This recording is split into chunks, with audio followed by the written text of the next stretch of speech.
Cut your hot spreadable sticks. Spread easy, straight from the fridge. Auto show concept cars.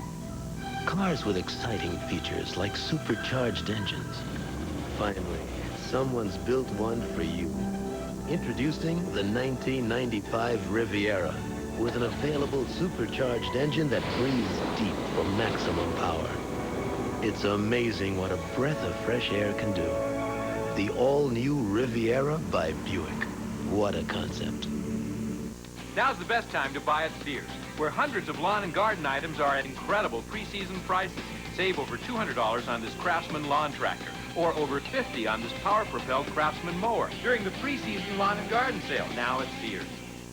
Golf's big winners in 1994 tee it up in the first battle of the new year. Don't miss the final round of the Mercedes Championship Sunday on ABC Sports. Next Thursday, murder matches Ben against the new kid in town. I'm going to prosecute this case to the very best of my ability. No punches pulled, no holds barred. You don't have a motive. And this legal eagle will stop at nothing to beat him. That's a lie! You're making this up to get even with me for breaking up with her! You had an intimate relationship with the man you are now prosecuting? An all-new Matlock. You didn't tell me of your affair with Katie because you was hoping she'd give you some kind of a break. I'm prepared to offer your client a deal. Next Thursday here on ABC. This is Charles Gibson. And Joan London tomorrow, why some women need to eat chocolate. Also with your next car, be a used car. Plus author Judy Blume and the magic from Penn & Teller. Good Morning America tomorrow here on ABC. Stay tuned for Day One, next.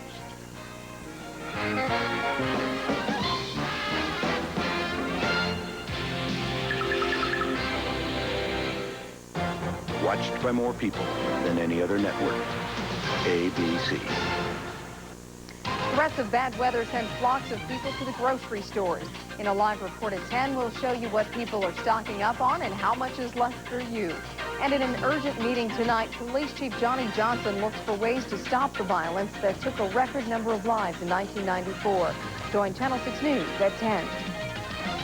You're looking into a time machine, a machine that can see into the future to warn you and your family about severe weather before it happens.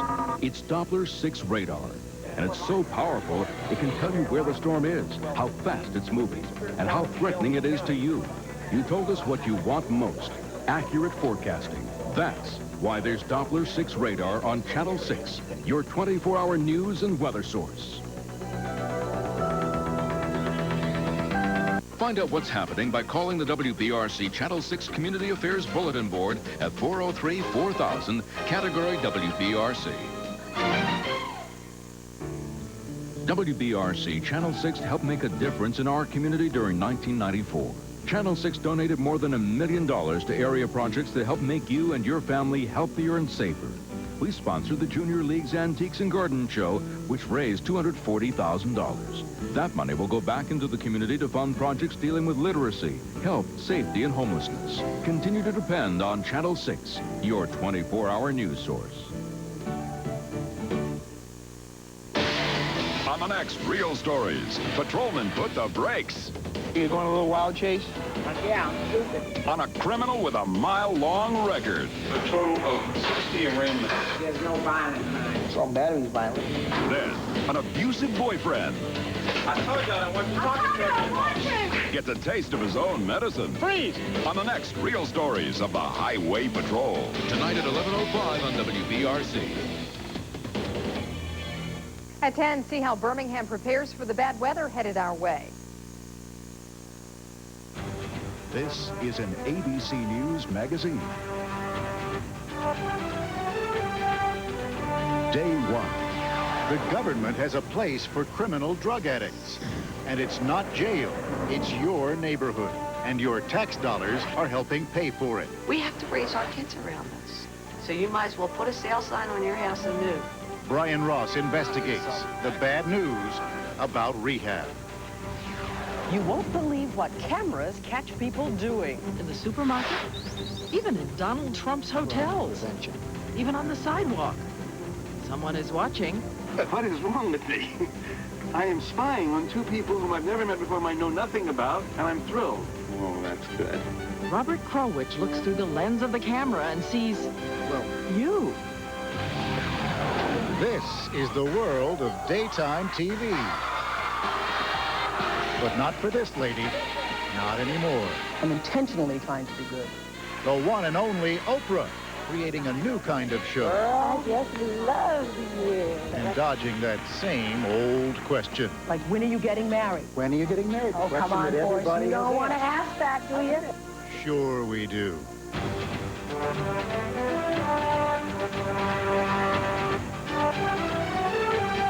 Day One from TV1 in New York. Diane Sawyer and Forrest Sawyer. A very good evening to you, and welcome to the return of Day One. This is our first time on Thursday nights, and with us for the first of many nights to come, our colleague, Diane. Welcome to you. Thank you very much. Still feels a bit like home here on Thursday nights.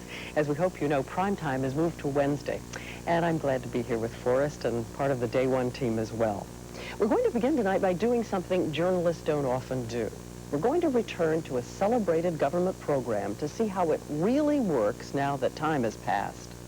It is important because this program helped inspire a change in the government's policy on crime. The idea was simple. Instead of sending drug addicts to jail when they're convicted of crimes, you send them to rehabilitation centers in neighborhoods like your own. And you're going to see more of that because the government has decided to invest more money into drug rehabilitation for criminals. It looks like a perfect idea. But ABC News chief investigative correspondent Brian Ross discovered that looks can be deceiving. Now, I have to ask you, and you have to convince me that you didn't use it for a week, right?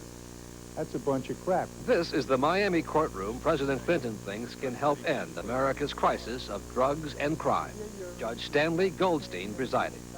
Come on, I'm Santa Claus, baby. Get on my lap and tell me why I should give you a Christmas present. Judge Goldstein, a former cop and used car salesman, will do almost anything to send people arrested for drug crimes to drug treatment instead of jail. My job is to teach you how to live out of jail.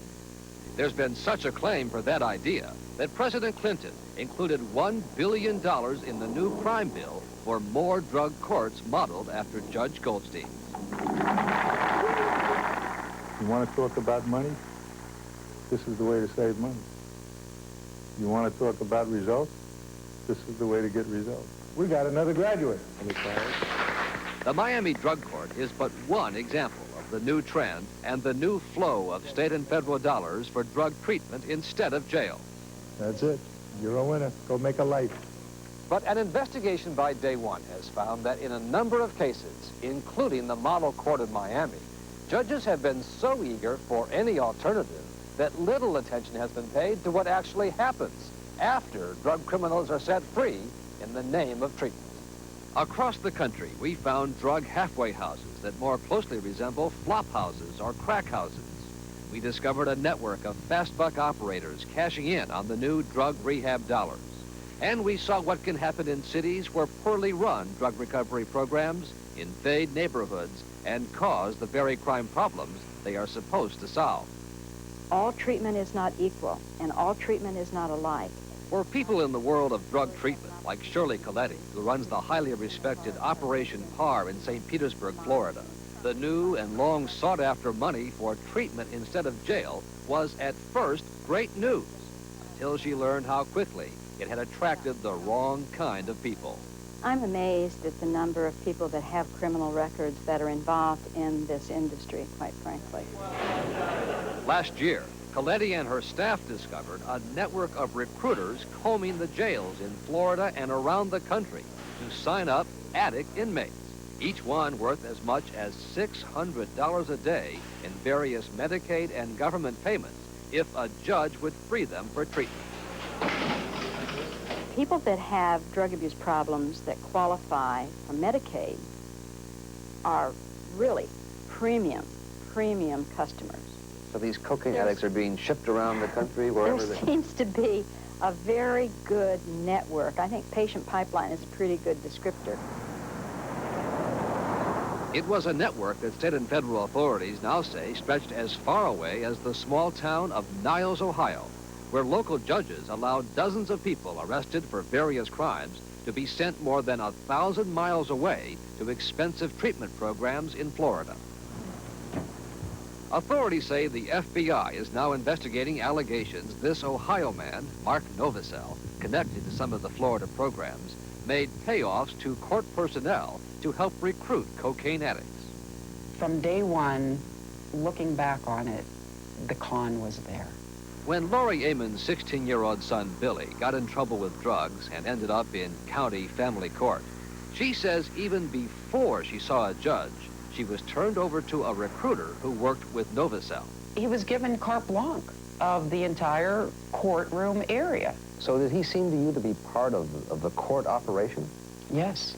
He told us that through his guidance and support, he could influence the judge to not put my son in jail. So it was drug rehab or jail? And it was now or never. You either sign these papers now, or else if I get up and walk out of here, your kid's gone. Off to jail. Off to jail.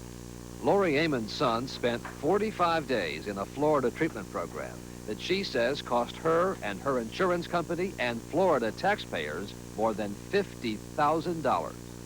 Did the treatment work? Did your son get off drugs? No. Mr. Novosel. Yeah, it's me. Brian Ross from ABC News Day One. How are you? Mark Novosel told us he did nothing wrong in trying to drum up business and that he's not worried about reports. The FBI is investigating his activity. Good for them. Good for them, you know? Doesn't that trouble you? No. Why should it? I didn't do anything wrong. Why should it trouble me? That you're under investigation by the FBI for making payoffs to public officials? Doesn't bother me because I've never done it. Well, you know, maybe if I was selling used cars, I might consider this as a legitimate deal. But we are talking about life and death issues here. We are talking about issues that impact on families, on children, on society. And when the programs are poorly run and don't work, there's a lot at stake, as the people in this working-class neighborhood in North Philadelphia found out. The drug activity is unbelievable. For the last several years, community groups here have been trying to stop what has been imposed on them in the name of fighting drug crime. The dark pens are known halfway houses. These are all halfway houses? Yes. How many? At last count, we had over 100 of them. Like this place, and this place, and this place, and dozens more. Privately owned, for-profit, unlicensed drug recovery businesses whose owners have collected thousands in government money for taking in drug addicts and criminals from the prisons and the courts. But instead of the well-supervised and drug-free places they're supposed to be, the neighbors say many have actually become magnets for drugs and prostitution, ruining the neighborhood. We have to raise our kids around this. Our kids are affected. My kid has known for years what a crack vial is, what a prostitute is, because it's all around them. The people that go in these places, I'm not blaming them one bit. I'm blaming the people that run them. People like the owner of this house, now in prison for murder, and this man, the Mr. Big of the Philadelphia drug recovery house business, John Ross, now himself facing weapons and drug charges. John, you think there's any drug use by any of your clients? You think there's any drug sales at your place? Ross, who has pleaded not guilty to the charges, would not talk to us other than to deny there is any illegal activity at his houses, which he continues to operate even as he awaits his own criminal trial. Isn't there a real danger that these bad programs will essentially discredit the entire concept of drug rehabilitation and drug treatment? There's no question about it. Where there's a money stream, whether it's Medicaid dollars, Medicare dollars, whether it's crime bill dollars, all too often the charlatans, the unqualified, the people that are after a fast buck get into the business. That's something that has largely been lost in all the headlines and the praise from Washington for the kinds of alternatives pioneered by Judge Goldstein in Miami. You all look like grown-ups to me. Let's start acting like it. And as we discovered, there have been big problems even here at the supposed model court. The writing was on the wall, just nobody ever read it. Judge Goldstein wasn't paying attention? Whether it was Judge Goldstein or his staff or whoever it was, this system wasn't paying attention. Miami Beach Police Detective Tommy Moran did something few of the drug court's many supporters had taken the time to. Drive the 10 minutes from the courthouse to the halfway house, where he says he saw wide open prostitution and drug dealing. So essentially the drug rehab house had become a crack house. Right. and a center for a lot of other criminal activity. What Detective Moran discovered led to an investigation by the Dade County State's Attorney's Office, which found that a number of the halfway houses, like this one, getting people from Judge Goldstein's so-called model drug court, were unlicensed and little more than run-down motels, since closed down, that were operated by a man with an extensive criminal record and his own ongoing cocaine problems. What did you know about this man before you turned people over to him? Well, I didn't at the time. Why not? Because I didn't think it was necessary. Was he licensed? I have no idea. It didn't matter? Hmm? It didn't matter? Why would it matter? If he's licensed? Would it matter to you if you were sitting in jail and you couldn't get out?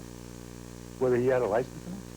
Judge Goldstein says even a rundown motel is better than jail because addicts can attend treatment programs during the day. But Detective Moran says the point is criminals are being set free in unsupervised settings in the middle of the city. We're locking these people up, but they're getting right back out on the street again. And these people are naturally, to buy their drugs, they have to break into your car or break into your homes. Might jail be a better place for somebody? Who's to say? Well, you're the judge. I never had them complain. But the judge was specifically warned there was trouble at the halfway house. We found that at least 2 former residents, including this man, Kenneth Gardner, now serving time, told the judge in open court about drug use at the halfway house. You went before Judge Goldstein. You told him they were using drugs in that house. Yes, sir. I began to use drugs inside the house myself. You were using drugs inside the recovery house? Yes, that's my and, yes. And others were too? Yes, sir. Yes, sir. This man appeared in your court and tried to tell you, and you didn't listen. Okay. Supposing you're right. Supposing I didn't listen. Why didn't you listen? I have no idea. Does it matter? I have no recall of the guy ever coming in and telling me. Here's a transcript. August 1992. What are you trying to prove? What are you trying to prove? This is supposed to be the model for the rest of the country. We did this thing on a shoestring. We did the best we could, and I think we did one hell of a good job. Like the judges in Philadelphia and Ohio, Judge Goldstein says he has now learned to be much more careful about who he deals with. But the sad fact is, as we found across the country, there are far too few good places and far too many in business only for the fast buck, with little regard for the addicts they are supposed to help or the communities in which they operate. I think it would be foolish on the part of any community to start a drug court unless you have some place to refer the people that come before the drug court. There's hundreds of millions of dollars in the crime. I know there for is. just this kind of thing. That's true. To know that those dollars are buying people Rolex watches and Rolls Royces when I could be buying loaves of bread and clothes for the children that we work with really infuriates me. We're so anxious in this country to find a quick fix. And I want to tell you, there is no quick fix.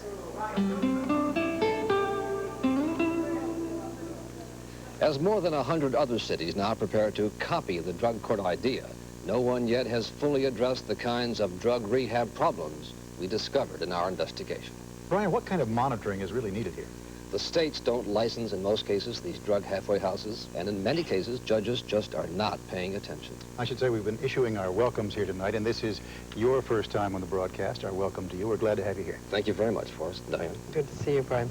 And now, before we move on, a couple of items of business. First, the answer to a burning national question. No, Forrest and I are not related. Oh, hold on there, Diane. As far as I'm concerned, we're cousins somewhere. I think you must have sawed us off the family tree a long time ago, and who can blame you, really? But now that that's settled, something important. In case you didn't see every Day One broadcast in the past, I want to take a minute to tell you a little bit about what these Day One journalists have done. You almost certainly heard about the series of investigations that captured headlines and controversy, the investigation into the politics and production of cigarettes. But that's just one of the stories that put Day One on the map. No one who watched it will ever forget that emotional reunion in Vietnam of old warriors, American and Vietnamese, including one of our own who nearly died, ABC's Jack Smith. 150 men died right in these woods right here. And a lot of them were my friends, real good friends. And to chronicle that other war, the one in American cities, Day One gave a former gang leader a video camera. And he showed us the gritty reality when terror is your way of life. Day One won a Peabody Award for its report on female circumcision, which has scarred millions of girls worldwide and is making its way to America. There's so much going on, you know, you're scaring people. I can't swim. And there was an Emmy Award for the moment-by-moment account of the deadly train wreck in Louisiana. And investigations, teen psychiatric hospitals where young people were lured inside for their insurance money, not for their health. Some of the stories we've done with more in the works. We'll be back in a moment. Don't look now, but cameras are rolling. And they're catching you doing the most amazing things. And they can actually put a leg of lamb underneath their skirt. A leg of lamb? How would you approach someone? Excuse me, madam. I believe there's a pot roast on your leg. Yeah. Robert Krulwich plays I Spy when Day One continues. AT&T, this is Matt. AT&T, True USA Savings. Yes, sir. Bottom line it for me. Just make $25 in calls a month, and we'll subtract 20% off your AT&T bill. Yeah, but 20% off calls to whom? To anybody. Anybody, or just certain anybody? Yeah, absolutely anybody in the U.S. It's our best program What ever. about Martians? Calls to people on Mars? No. Martians living in the U.S. Oh, sure, to them too. Really? AT&T True USA Savings. Save 20% to anybody, anytime, anywhere. Your true voice. Maria's Trattoria. Hi, turn on the TV. We're on the news. This week, I visited Maria's Trattoria. Very creative pasta dishes. With speakerphone, fax, and television, the compact Presario may be the perfect computer to keep track of what's going on inside and outside your business. Their grilled salmon with pesto that is truly out of this world. $6.99. They could charge twice that, and it would still be a bargain. I couldn't agree more. This soup was created a long time ago. This is new Kettle Creations. Delicious soups with pasta and beans you create fresh. Here, there's a moment when you create soup. You could be part of that moment. New Lipton Kettle Creations. Soup so good, it's uncanny. It's coming. A miserable cold and the power to fight it. All the power of Alka-Seltzer Plus cold medicine is in new Alka-Seltzer Plus liquid gels. Rush relief with new Alka-Seltzer Plus liquid gels. Monday's a new year of new comedy. It's the funniest Coach of 95. Hayden keeps Christine up all night. I'll buy you some earplugs. I put them in my ears. They should have been up your nose. An all-new Coach. Then from the makers of Coach, Corbin Burnson's a sportscaster with a tough boss. There'll be no special treatment and no giggling girls. A whole new ballgame after Coach Monday on ABC. Don't wait until it's too late to find out if you're at risk for stroke. This is the one test your doctor must do to find the hidden signs. A 2020 no one should miss. Plus, a shocking story. Young women befriending lonely men. Some lost fortunes, others maybe their lives. 2020 investigates Friday. Do you remember the big hit song a few years ago that began, every move you make, every step you take, every smile you fake, I'll be watching you? Well, in fact, there are enough secret cameras around these days to create an entire video diary of your day-to-day life. Robert Krulwich set out to learn who we are and what we do when we think we're alone. If you can't seem to go anywhere these days without this feeling that you're being watched, you are right. We are being monitored and videotaped more often and in more places than you would ever imagine. For example, 120 million people visit the A&P supermarkets every year, and the A&P claims to have pictures of every single visitor. Yeah. Everybody? Everybody. Everybody? Everybody. Even if Maureen Allison, A&P's chief of security, says her surveillance cameras are there to protect against slip and fall artists. then you would drizzle the blood or the juice on the floor. All right. Then you would take the package and then you would pretend you slid on the floor, lay down, and then you would scream. And you would say, oh, I fell, my leg is hurt, I can hardly walk. But you know you saw the whole setup. Yeah. But where? On camera. So cameras are there to stop insurance fraud and to catch shoppers who sample food. They wander in, eat whatever they please, and some of them, we're not saying these people, but some leave without paying for the things they've just eaten. And most important, cameras are there to catch thieves, particularly in the high-price departments like meat. Heavy-set women will come in and they'll actually have garter belts on that have hooks on them. And they can go into the meat department and they can actually put a leg of lamb underneath their skirt. A long skirt like this, I could hide a lot of things underneath. A leg of lamb? A leg of lamb, a pot Hooks roast. to their own leg? A pot roast? A pot roast, yes. How would you approach someone? Excuse me, madam. I believe there's a pot roast on your leg. Yes. Would you do that? Yes. I don't think there's any such thing as too much security. I don't believe that there is. And at the Plaza Hotel in New York City, the more cameras on the guests, the better, says the owner, Donald Trump. What they get is great crime prevention. And it's very interesting. And they get a funny feeling at the back of their neck that there's somebody watching. Like right now, I don't know where you're looking at me from. And it's just a teeny bit disturbing. And if you're a bad guy, you're not coming here because you know the plaza is loaded. But what if I'm a good guy and I don't like that feeling? I'm not coming. If you're a good guy, you come because you know you're totally safe. But totally safe means there are two men in the basement of the plaza looking for criminals and seeing, what do they see? Right on the floor. You see them get on the floor of the elevator and they just go at it, you know what I mean? They're having sex in the elevator? On the floor, they're like wrestling. You'll see it. It's unbelievable. Do you think these people don't know they're being watched, or what is it? We look at it this way. If it doesn't interfere with other guests, whatever you do in the elevator, it's on your own. As long as there's no other guests in there, we won't stop you. So I guess we're supposed to get used to being watched all the time. But I wondered, what would it be like to be the spy, to be the one watching? So I joined one of the most celebrated private detectives in New York, Mr. Bo Dietl, on a surveillance mission. Our job, to catch an allegedly unfaithful husband. We met in a van. My client is the wife of the older gentleman. She suspects that he's carrying on an affair. And your assignment in this case is?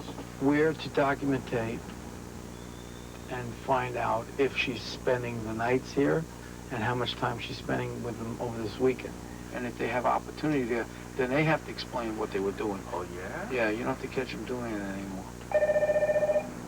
Good afternoon, Bork Spy Center. May I help you? You don't even need a private detective anymore. You can spy all by yourself. Yes, sir. We specialize in surveillance and counter-surveillance equipment. I have cameras hidden in everything. Everything Where? you see is a camera. What do you mean, everything here is a camera? This is a camera? Yes. That is a camera? This is a camera? Everything you see, wherever it may be, is an actual camera looking back at you. So somewhere in here is a camera. It isn't this window. It isn't this window. It's this window. The window of the small white house. Oh, that's good. Still, it was a little unsettling to discover that Donald Trump uses these things to trap dishonest employees at his hotel. This is a suite at the plaza, and his room is being watched. Now, we have a few suites that have this ability, and we're able to show whatever goes on in this room. So the idea is, if I'm a dishonest maid, and say I'm dusting. Okay. And I dust. Right. And I clean. Yeah, but now you just picked something up, and I think it was a ring. Wait a second. How do you see this ring and the guy picking it up? Where's the camera? Because we have a camera in the room. Like where?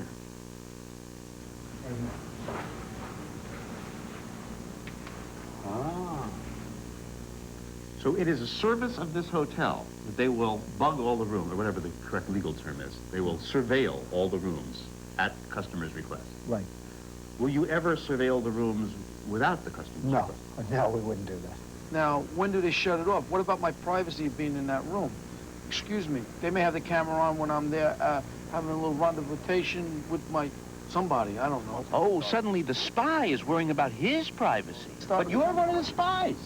What are we doing here? We're looking out the window waiting for some people who are innocently pouring tea on the third floor of this building, or whatever. He's married to some other broad. So what do? You justify every one of these things to yourself? This is a big mega business. But it's maybe too big.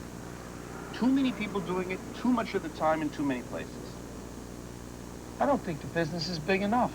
Not big enough? With so many people buying hidden cameras, reporters, businessmen, cops, husbands, wives? Anything else? Parents checking on the babysitters, on nannies, make sure On that nannies? Absolutely. Everybody wants to know what's going on. And as I soon found out, once you start with these gadgets, spying on people can get pretty exciting. Now they're coming. Well, She's on the inside, can't wearing you- a dark... Well, let me explain something. You can't look right at them. You gotta act like you don't know they're there, even though you know they're there. Hand-holding. No. Hand-holding. Oh, Right hand-holding? hand-holding. All right, document. What time is it? It's 4 o'clock. They're hand-holding as they're walking. 4 o'clock, hand-holding as walking. They're going to come right, they will come on this screen, hand-holding, if I'm They not looking continue at to them. hold their hand. They continue holding Okay, hold on a second. Wait a second, here they come. Who are you on the phone with? Nobody. Oh, all right, You get me nervous. All right. I ain't talking to nobody. Here they come, here they come. Here, on Oh, camera. we have handhold. We have handhold. Wait a minute, wait a minute. What is wrong with me? I am spying on two people whom I've never met before, whom I know nothing about, and I'm thrilled. And the oddest part is I just spent last week being spied on everywhere I went. What is the lesson of this? The lesson, says Bo, is get used to it. It's something that you have to live with. The fact of the matter is everything you do is being looked at under a microscope. Do you know, today we were sitting here on the surveillance, when we were being photographed from space. Who? Us, this van. You think that somebody's taking pictures That I think. of our block? That I think, it's a fact. Could they see this car? This size, they could see up to 1 meter from space. They could see a lot more than that, but it's classified. Amazingly enough, we checked and Bo is right. A satellite 450 miles up in space can see, now this is New York and Long Island, and moving down this is Manhattan, and this is Central Park, and now this... Whoa, whoa, whoa. This is as close as we ever get. Bob Penninger, who works with satellite photos, agreed to help us, but there is a national security law that does say no one can show pictures from space that get in much closer than this, so we have to stop. But without breaking the law, Bob Penninger agreed to show me a simulation, a computer simulation, of what I might look like on this bridge from 450 miles up in space. Okay, so we're now here back over Central Park. Right. You've lowered the angle, so the satellite's lower in the sky. And we're moving down. Coming into focus, getting closer now. You'll soon see me this close from 450 miles up? Well, the way technology is increasing in its capabilities, I'll leave that to your imagination. By the year 2000, the technology, I'm sure, will double. Does that mean that the spying machines, the eyeballs, will double? Absolutely. It's a good field, security.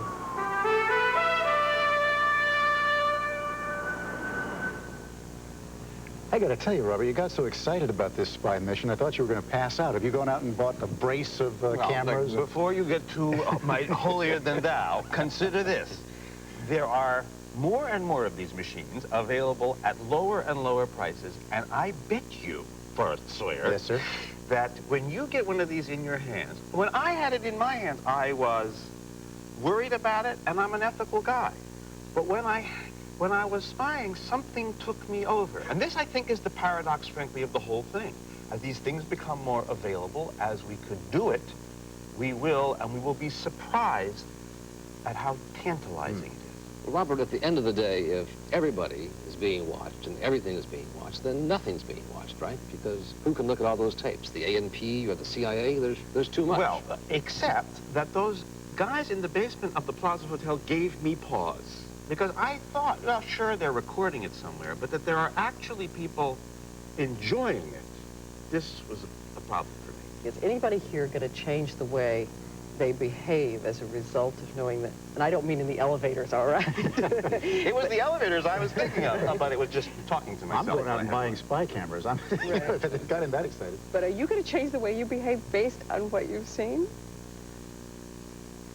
Yeah, a little. I'll sit in the elevator, and at least for a few more weeks, I'll be just out of the corner of my eye. It's Yeah. just adjusting your hair posture, right? Yes. And we'll be right back. Good morning, audience. Still to come, she says she wants a new kind of talk show, and we think she needs it. Do not book this guest or this expert or this subject again. I cannot talk about this anymore. But Oprah does talk about Oprah. A candid conversation with the Queen of Daytime when Day One continues. Here's the latest. The deep-down cleaning power of Lysol joins the stain-removing power of bleach in new Lysol Plus Bleach All-Purpose Cleaner, an unbeatable bleach cleaner with 3 times more cleaners than the leading bleach cleaner to power out stains and tough dirt. New Lysol Plus Bleach, a superpower in cleaning. You used to have to drag a shampooer home to clean high-traffic areas and do the whole carpet with all the hassle, the wetness, the waiting. Today, there's Resolve high-traffic carpet cleaning granules. Just shake on, brush in. Sponge-like granules absorb the dirt. Later, vacuum clean. Resolve high-traffic carpet cleaner. These hands can do anything, including spread germs. Washing them often is good, but it doesn't go far enough. Lysol spray with antibacterial action kills germs on surfaces, so you don't pick them up with your hands, and that helps reduce the spread of colds and infectious diarrhea. Lysol disinfectant spray. Keep your hands off germs. It has a 16-valve Z-Tech engine that delivers the best highway fuel economy in its class. A Micron air filter to remove dust and pollen, as well as 14 other features not found on any other car in its class. Introducing the all-new Mercury Mystique. When we created this car, we pulled out all the stops. The all-new Mystique. It's a whole new Mercury. Movie popcorn? You can't come in here with that. Wait, this is light popcorn. New movie theater Butter Light. The big buttery taste of movie popcorn with no more fat than other lights. Our mistake. Proceed. New Red and Butter's Light. It only tastes simple. Hey, it's the new year. Weren't you going to eat better? You promised. Well, Total can help. It has 100% of 11 vitamins and minerals. And right now, we'll send you 5 free samples when you call 1-800-95-TOTAL. We'll take care of the first 5 days. The rest is up to you. Saturday. Why don't you let me help you? There's nothing you can do. Tony helps a father find his son. I'm here to help you. But someone wants him gone for good. Julie and Peter escaped from the safe house. An all-new commish Saturday. Imagine suddenly forgetting who you are. Did you know me? Your pockets are filled with cash. Your clothes are covered in blood. That's Jane. That's my wife. Now, who do you trust? Do we have any children? Who can save you? Jane's having some kind of breakdown. And who can kill you? Oh, my God. Joanna Kern, See Jane Run, Sunday on ABC. Day One will continue after this from our ABC stations.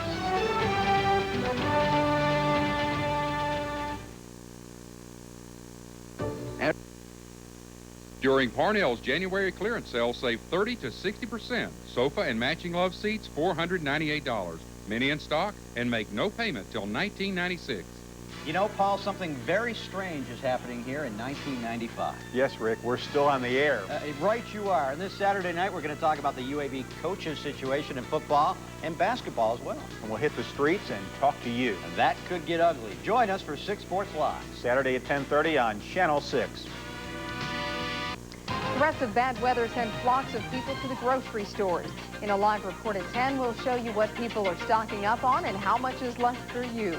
And in an urgent meeting tonight, Police Chief Johnny Johnson looks for ways to stop the violence that took a record number of lives in 1994. Join Channel 6 News at 10.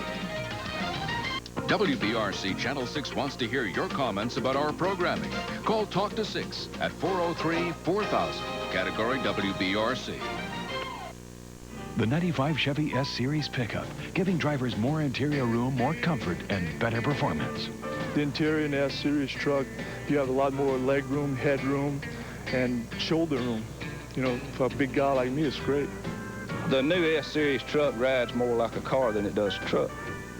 The Chevrolet S-Series truck is very tough and dependable. The new S-Series pickup is genuine Chevrolet, only at your Heart of Alabama Chevy dealers.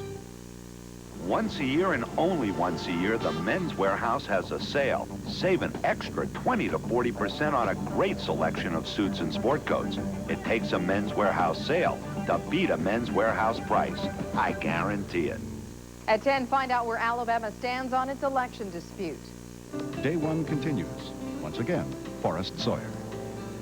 She's one of those people who never has to use her last name. Just say Oprah, and everyone knows who you mean. And after all these years, most people figure they know Oprah pretty well. Well, they might figure wrong, because Oprah is constantly changing. We recently paid her a visit and found that, yes, she had changed again. Now Oprah's talking about some big new plans for her future. And when Oprah talks, people listen. Yes, it is Oprah, and it is the Oprah Winfrey Show. No, you can't come in because the doors are locked. Got it? Thank you very much. I'm going upstairs to start my day now. It's 3 o'clock. PM, that is. But Oprah has already managed to cram in a 5:45 a.m. workout, tape 2 shows back-to-back, and shake the hand of every member of her audience as they leave. I want to be a white Oprah. You can get these. Really? You want to be a white Oprah? What does that even mean? It means having enough will and faith to rise from extreme poverty in rural Mississippi to become the chief executive officer of a vertically integrated entertainment conglomerate. And that means you own the business that owns the production company, that owns the studio, that produces the most successful syndicated television show in history. And the Emmy goes to Oprah Winfrey! I feel that this television show for me is a calling. It's a part of a calling. And since I was a little girl doing, you know, speeches in Buffalo Methodist Church in Mississippi, my life has been sort of like used as an inspiration. When the grandmothers, my grandmother and all the sisters sitting there in the front row fanning themselves in Buffalo Methodist Church would say to my grandmother, Hattie Mae, this here child can talk. What a happy day. In fact, Hattie Mae's grandchild could talk so well, she helped change the face of daytime television. Did you know that you were suffering because of this abuse? Oprah seemed willing to talk about anything, even her own rape at the hands of a relative. For the past 10 years, through every season of our emotions, Oprah's openness has taken us on a trip through our national psyche. You think because she's black, because I'm black, we're monkeys? Is that? That's a proven fact. From hate groups to domestic violence, anorexia, and sexual abuse. She was telling me that Daddy's touching me. We listened to topics once so forbidden they were rarely mentioned even in private. Oprah's audiences sat transfixed as she got people to reveal their innermost secrets. He told me to pull on my pants, which I did. Is it fair to say that for all the good that the openness you bring to your program has done, people are now unseemly in their desire to lay out everything for no particular good, just to put it out there? I think that we are, to a great extent, we have served as the catalyst for that. But, you know, my intention in the beginning was to get people to come to terms with the truth of themselves. And this show really has evolved as I have. Chuck was good, but... Now, in the daily story meetings, the old tabloid topics have been banished. Oprah has laid down a new law for her producers. Do not book this guest or this expert or this subject again. I cannot talk about this anymore. I am tired of battered women coming on this show or anybody else's who are not willing to take responsibility for themselves. I think 5, 10 years ago, it was necessary to hear battered women talk about what was happening to them. Now I say to them, what are you going to do about it? What are you willing to do to change it? Today, it's a kinder, gentler talk show, with Oprah Winfrey playing Santa Claus, giving kids puppies, reuniting soldiers with their wives, or simply showing up at 6 a.m. on the doorsteps of complete strangers to tell them they get to take the day off. Now, what is it you really are trying to accomplish? In my earlier years, I was really just trying to not cause any harm, and if I could do good, that was good too. But now I am intentionally out to get people to think differently about themselves, their lives, and I'm intentionally trying to do good. And I think that there are just absolute forces of good and evil in the world, and even more so now than ever before. Girlfriend, no, look at you! Look at you! Why, just flip the channel, and you'll see a little of that old rock'em, sock'em, good and evil. More talk shows, more outrageous than ever, with ratings sailing through the roof. This Take the Ricky Lake Show. Please. You don't need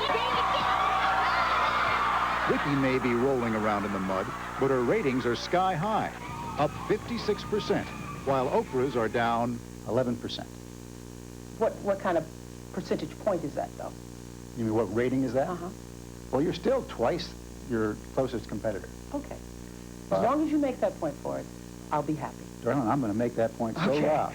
You won't believe how loud I'm going to make that point. I'm just saying that there are those people who, looking at these numbers, will say that. And are saying, oh, it's because Oprah's going soft. Well, let me just say this to you, Forrest. I do not believe that our numbers are down 1 point or not because we have taken a more committed view of our television show. I believe it's because there are too many talk shows. What if there's a more unpleasant possibility, and that is that audiences don't want to go where you want to go? Will you adjust? When you say, will I adjust, do you mean, will I then move back to... back? No. Under no circumstances do I intend to move backwards. Life to me is about moving forward. We're going to take the high ground, and if people watch us, that's terrific, and if they don't, then maybe you need somebody else to host the show. Or maybe not. Oprah's still a walking money machine, with a reported net worth of $250 million and climbing. And she's still the most powerful woman in show business. What other city puts up street signs directing people to a talk show? What other talk show host has us wondering about every little thing she does? Well, I walked in one day and someone said, she had a breast job. If you go out to a restaurant, do you have to think that somebody might be watching what you ordered to eat? Oh, that I know. I know everybody's watching what I'm ordering to eat. I don't even have to think that. And if you go on vacation? Oh, for sure. I know that somewhere they're in the bushes. And they take just the worst shots when you're putting the food in your mouth. You knew we'd get to the whole food thing.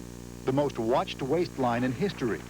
A battle of the bulge that's kept a nation holding its breath, waiting for the outcome. We followed every pound you gained and lost for years. I think that's good, actually. You think that's good? I think it's good. It was good. You don't mind it? I don't mind it. It was good for me because that's what I was going through at the time. I finally, I got so sick of hearing myself. I got as sick of hearing myself as people got sick of hearing me, I think, about the whole issue of weight. So it was out with the cuddly, plump insulation from the world, in with the lean, hard discipline that goes the distance. And that turned out to be fascinating, too. When Oprah decided to try the marathon, America's inquiring minds went right along with her. Actually, it was the National Enquirer. They had 2 reporters trained for the marathon. One ran the whole way, 26.2, and another one came in the 13 miles. So they were right there, really. That would just annoy the heck out of me, because somewhere around 15 to 20 miles, you're going to be hurting. No, it wasn't hurting. It was around the 14th mile I had to pee, and I didn't know where the camera was. Can you say pee on your show? Yeah. Okay, so it was one of those, personal little nightmares. Got to go to the bathroom, and there's the Enquirer right behind you. So how was it running? 26 miles, 300. Well, it was one of the greatest accomplishments in my life. I started to cry at the end because it was I remember all those years when I, seeing images of myself in the mirror kind of waddling around and feeling the pain of the weight, just the pain of why can't I get control of my life? Why can't I do this? So I started to weep when I saw the 26-mile mark. Waiting for Oprah at the finish line was our other object of fascination, the mysterious Stedman Graham, who's been with Oprah 6 long years. And that brings us to a ticklish point in this interview. Like, when are you getting married? When are you getting married? The question that everybody you has don't want to asked. ask that, do I you? hate asking it, but we go to the audience Now, today. Let me finish. Yeah. Get in word in edgewise. Okay, go ahead. Sideways. I asked, I guess I asked 10, 12 people. I just said, what do you want to know about Oprah? What do I want to know? When is she going to get married? I know when she's getting married. Oh, I want to know when she's going to get married, too. No, I'll talk about it. I thought I was over that marriage question. I don't know when I'm getting married. I really don't know. I don't know if I'm getting married. I really don't get married? know. Who doesn't want to get married? It's not even a matter of who does and who doesn't. It's just, obviously, I guess neither of us really do. Because if he really wanted to marry, well, if he really wanted to marry, I don't think I would be married. And I don't think he wants to be married. I think among a lot of viewers, the feeling is you really wish you could get married and Stedman doesn't really want to. Why wouldn't they think that maybe he wanted to marry me and then maybe I didn't? Why wouldn't they think, see, that's the sexist that's what I version. think. Is that what you think? It's neither. It really is. I swear to you, America, we never discussed it. We have not discussed it since it was on the cover of People magazine. That was 2 years ago. But look there, under the headline, that part about her dream to start a family. Her dreams are a little different now. I do not believe that I have, at this time in my life, what it takes, the natural ability to handle a child. Some people have that. They just were born, all their lives they wanted to have children. Or the commitment to sacrifice that it also takes. I do not have it. So therefore, I should not be a person bringing a child into the world. And all the people who say, oh, but you could, and you could bring the baby to work and roll it around the studio, that is not what I should do. I should use myself, my voice, my life, to try to uplift and change the lives of as many other children as I can. Call it a mission. Oprah helping push the National Child Protection Act through Congress. Oprah helping move families from Chicago's projects into safer homes. Call it a little girl from Mississippi, remembering what her grandmother said. You see this as a calling. Yeah, I do. What exactly is it you are called to do? The calling is to use my life in such a way that it brings the highest level of humanity to myself and also to those people who I reach. You know what, listening to you, this is not about, or tell me, this is about a lot more. Yeah, it really is. This is about more than your fixing the places in you that feel broken. Yeah. This is about more than... Because that's that cliche therapy stuff. Changing the direction of your program. Please, yes. At least you're getting this, Boris. Thank you. What I'm talking about is what you see and your place in it. And I sense what you see is that there is something about the struggle for our souls going on. Yeah, our soul. You've got it, Boris. That's ultimately the struggle. And that is what people miss. They think that you're just up talking about whether or not you should or should not cheat. But it really is about the struggle for our very souls. You got it. You got it. I'm surprised. I'm not surprised. But I'm going to make you a bet that she gets something done, that she really does change things, starting with the tenor of daytime talk shows. She has the will to do it, and I wouldn't want to stand in her way. But, you know, if you pull her aside and say, okay, but what do you want to do for yourself, really? And she wants to act, and she'd like to act on Broadway, so I suppose she could just buy her own theater and do whatever she wants. A lot of people would be anxious to move up in line. Do you know that at this moment, as best we can count, and we counted, there are 21 talk shows in syndication and 15 more people waiting in the wings next fall, hoping to get on the air and join the talkers that changed a generation. Why don't we see for ourselves? It all began with this man. In 1967, Phil Donahue waves his mic, wades through the audience, and starts a trend. You're still not impressed? Believe it or not, it got worse from there. Producers discovered that talk was cheaper than soaps and could make millions. Now, put all that on pause. We'll all take a breath. Ready? After Oprah joined Phil in '86, it was a modern-day gold rush. Everyone prospecting for the big hit. Please tell us, who is the father of your child? Last fall, a record 8 new shows hoped. We have the moment the audience has been waiting for. Competition is brutal. Mary Lou Hinner's show is hanging on. Suzanne Summers has been canceled. And still in there, Susan Powder. It's about food, and we're all so frightened of it. However, there are 2 new courtroom shows, and the ratings jury is still out. Ladies and gentlemen, what is the moral to this story? There's plenty of talk about relationships. Think about your very first love. And we say we're tired of exploitation and sex, but that's still where the ratings are. How do you feel about your 14-year-old daughter being pregnant by a 25-year-old man? She says his obsession with porn is ruining their relationship. Husbands who use sex to control their wives. You were pregnant and he was only coming by to have sex with you? Ricky Lake is the new success story with the ratings growth and a young audience that advertisers like. Gracing the cover of People magazine, and the ultimate compliment, spawning 5 of her own imitators, including a new show with singer Carney Wilson next fall. So count on it. In 1995, it's not just that America's talking. America can't shut up. As long as we keep talking, and as long as we keep sharing, it's going to be okay. We're going to make it okay. Go, Oprah. We'll be right back. As sure as the sun will rise across America, the families that travel will have one common need: to be safe. So it's no surprise that America's favorite full-size car has also been honored for safety. That's according to Prevention magazine, which gave LeSabre the Safe Car Achievement Award in the full-size category. Buick LeSabre, the American family car. Just one taste of Honey Bunches of Oats cereal and you'll love it instantly. Honey Bunches of Oats? You're not going to convince me. I'm convinced, like I was saying, this is special. Starting with those toasty flakes of corn and wheat. What makes you think this is the one? This is the one. This is great. Combined with those honey-kissed oat clusters in every mouth-watering bite. If you really want me to try it, I'll try it, but no promises, okay? Whoa. Post Honey Bunches of Oats. One taste is all it takes. Whoa. Business is the engine of society. Without it, there would be no jobs, no products, no competition, no advancements. Business is the engine of society. See how far it takes you. See how far it takes us all. This is the software that moves you forward. Nell, nominated for 3 Golden Globe Awards, including Best Picture and Best Actress Jodie Foster. Remember that? Share the gift of innocence. Nell, rated PG-13, now playing at theaters everywhere. You make me feel so young. Promise Ultra, the first fat-free margarine, just 5 calories a serving. You make me feel so young. Fat-free Promise Ultra. Get heart smart.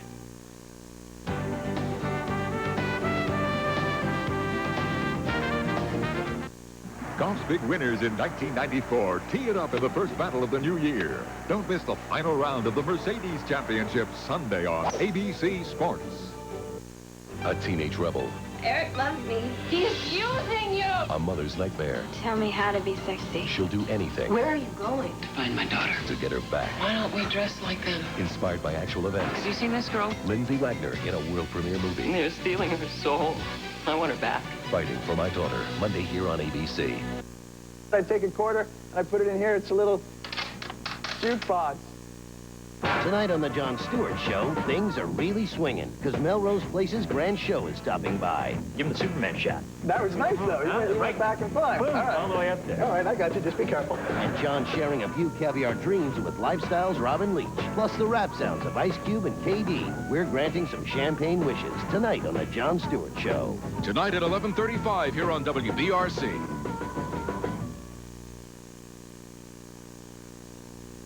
You know, Americans have always had a remarkable ability to take almost anything that happens and find a way to make a profit from it. We have a couple of stories about people like that tonight. Starting with 2 contractors in San Antonio, Texas. It has been the scene of hundreds of drive-by shootings just last year, and it was terrifying to a lot of people. But with a little ingenuity, it also added up to opportunity in these modern times. These San Antonio policemen are demonstrating the latest in home security. There's nothing paranoid about us. It's bulletproof siding for the home. 2 local contractors, Scott Shaheen and Alan Sharp, figured at least some people would be willing to pay between $4,000 and $8,000 to fortify their houses. An alarm system or lights are not going to stop those bullets from going through the walls and hitting somebody sitting on the couch or laying in their bed. So far, only one homeowner has ordered the bulletproofing, but he doesn't want his neighbors to see his face and know what it costs for him to sleep soundly at night. It provides a measure of protection for my wife, my kids at night, and it gives me a peace of mind. Yeah, a little innovation that may or may not help you live longer. Here's another kind of innovation for those of you who want to know how long you have to live. I have 254,039 hours and 59 minutes. Chicago entrepreneur Chip Alfos is one of the creators of Timesys, a clock that for $99.95 tells how many hours and minutes you have left in the rest of your life. Barry, my partner, and I were taking a walk, and he was telling me a story about Beethoven and how Beethoven was on his deathbed shaking his fist at God saying, I need more time.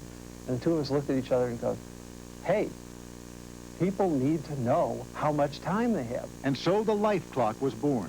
Into your sex, women live statistically longer than men. Your age, the current time, and the clock does the rest, counting down your statistically average life, even flashing motivational messages.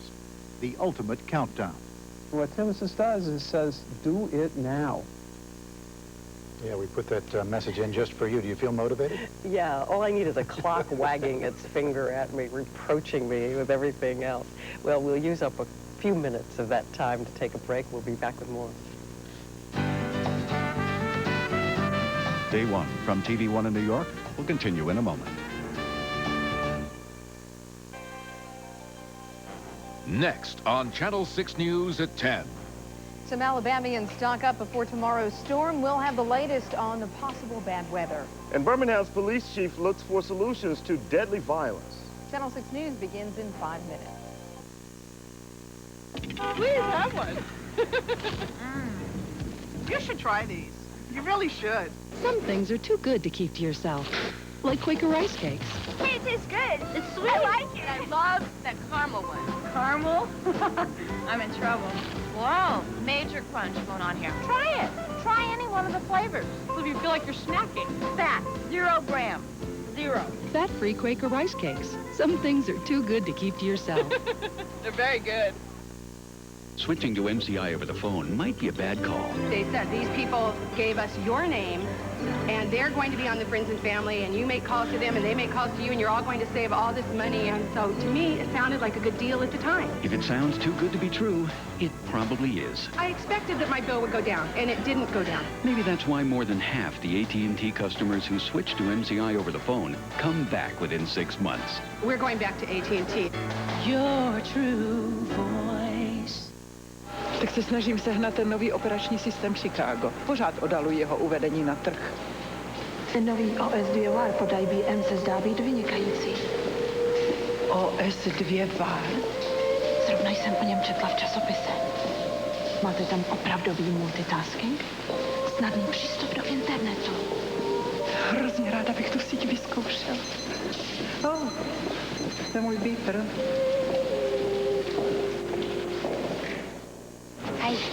I can't fly. What's wrong? This is cold and my medication ran out. Here, take Actifed. Actifed, still as strong today as when once sold by prescription. You okay? Yeah. For full prescription strength cold relief, take fast-acting Actifed. Because we don't all have the same face, there's the Schick Tracer. Tracer flexes to fit each individual face, leaving your unique face uniquely comfortable. The Schick Tracer. We're changing the face of shaving. And now one of the stories we have coming up. Next week on Day One, an investigation that will show you why America has become the land of opportunity for criminal aliens. If you want to commit crime, you're better off being an alien. So why don't we just send them back where they came from? We'll find out next week on Day One. And tonight, be sure to watch Nightline after your late local news. The new King of the Hill will be there, Newt Gingrich. And tomorrow night, 2020. I'm Diane Sawyer. And I'm Forrest Sawyer, and that is our broadcast for tonight. For all of us here at ABC News, good night.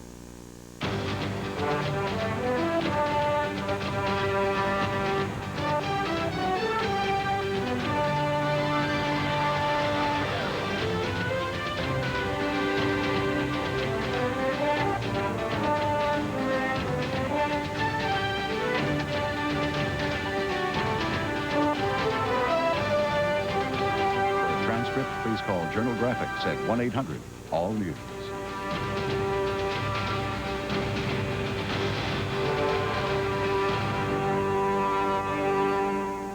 Day One is a presentation of ABC News. The American Broadcasting Company, ABC. Welcome to Movie News for the first week of 1995. I'm Patrick Van Horn. Stand-up comedians are all the rage these days as they go from the comedy circuit to television to the big screen. Actor-comedian Sinbad takes his star turn in House Guest, a fast-paced comedy from Hollywood Pictures. His character is me. I'm a con man to this day, you know. I'm not even an actor. I'm a guy who works at Dairy Queen, and no one's really caught on yet. House Guest starts Friday. Animals are the stars in Walt Disney Pictures' live-action adventure, The Jungle Book. Why do you suppose he stares at us like that? Because to him, you are food. Director Stephen Summers took a walk on the wild side with his animal actors. When they say they're trained, all it means is they probably won't kill you. The Jungle Book is now playing, and in Hollywood, Academy Award fever has already begun. Industry insiders are predicting Best Picture nods for Quiz Show and The Lion King, and a possible Best Actress nomination for Meg Ryan for her work in When a Man Loves a Woman. For Movie News, I'm Patrick Van Horn. WBRC Channel 6 wants to hear your comments about our programming. Call Talk to 6 at 403-4000, category WBRC. On the next outrageous episode of the news, it's disco's big comeback. Icy weather could hit Birmingham tomorrow morning, and that has some people taking stock. And emergency crews are ready to hit the streets, well, just in case the roads take a turn for the worse. The possible icy weather is our top story this Thursday, January 5th. From Channel 6, your 24-hour news source, this is Channel 6 News at 10. Good evening. I'm Mark Franklin. Thanks for joining us. And I'm Brenda LeDunn. Things could be treacherous for you on the way to work tomorrow morning. An ice storm could make things slick in our area. We have team coverage for you tonight. Let's begin with meteorologist James Spann. He's in the Doppler 6 Weather Center with a look at what we can expect. James? Well, Brenda, we still have a narrow window in the morning where there's some potential for a brief bout with freezing rain. But let's talk about it. First off, temperatures. From Birmingham south, notice readings are above freezing. Readings below freezing up across the Tennessee Valley. I doubt if temperatures will drop much more tonight because we now have a good southerly flow established across the state. Now, the next issue, where's the rain? The answer, it's a long way off. This is the radar, and if you notice, this first batch of rain is headed up to the northeast, up towards St. Louis and Chicago. The area we'll be looking for is down to the south there between Houston and Lake Charles, and there's nothing down there yet, so I'm starting to think that much of the rain will hold off until late morning or early afternoon, and Art and Brenda, if that happens, we'll have no icing problems at all. So right now, we're leaning to the idea that a lot of this is going to hold off until later in the day, but we can't rule out the chance of some icing. The advice, get up early in the morning, watch daybreak, and we'll let you know if we'll have any road problems or ice problems. So stay with us. Right. We'll have much more weather coming up in about 10 minutes in the weather segment. And we certainly hope that is the case, James. Thank you.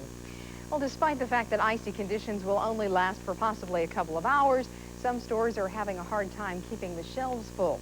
Chris Carden continues our 24-hour news team coverage right now. He's at a store in Homewood. Chris, how are people reacting to the forecast tonight? Actually, people are reacting pretty well. As you want to take a look through the store here, it's pretty empty. Earlier on, the picture was a little different when people came by to stock up and prepare for what could be some bad weather tomorrow. Snow or no snow, just the threat of severe weather is enough to send some people shopping.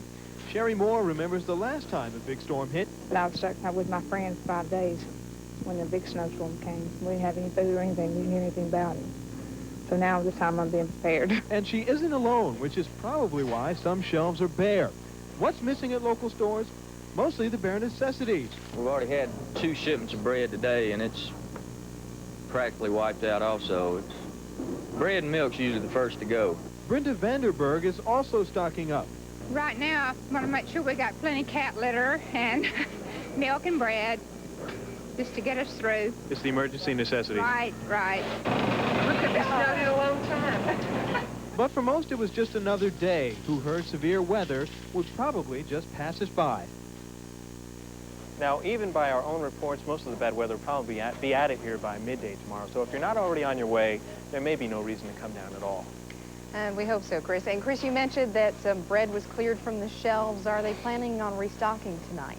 Well, yeah, that's true for some stores. Of course, some stores are going to be closed, but the other stores that are going to be open all night will periodically get further shipments, 12, 2, 3.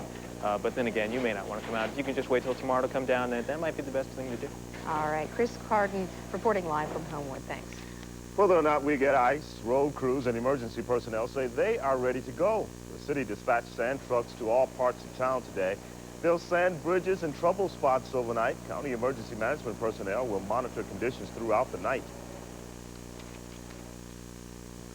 Each situation is a little bit different. We've communicated with most all the mayors in the county, and their cities are getting prepared, their street and sanitation people, the public works people, and also their emergency service people there. The Emergency Services Department is also prepared to help schools make decisions on whether or not to close in the morning. And Art, you know that it's never good timing when your power goes out, but just imagine waking up on a cold morning like we had today and finding out you had no heat. Well, that happened to thousands of people in Bessemer today. Cold weather cracked a piece of equipment at this main power substation, knocking out power in the entire city.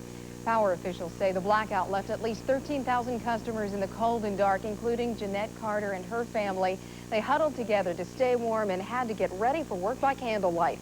Joseph Killian says it's an unusual way to start your day.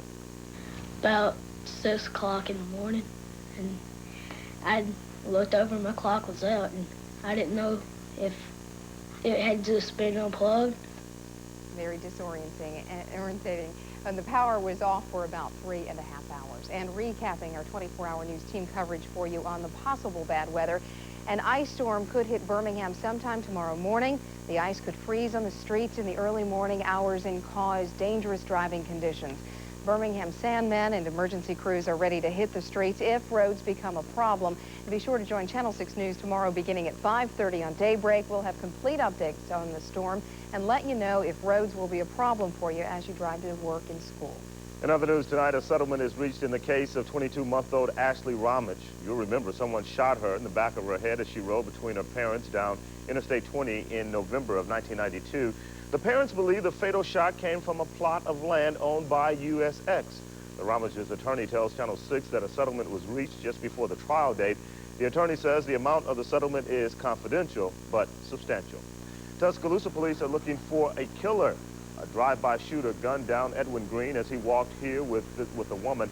The woman says a low-riding red pickup truck with tinted windows approached them. Green shoved her aside, and then she heard the shot. Police have no suspects and no motive. A murder suspect stages a day-long standoff with police in Albany, Georgia.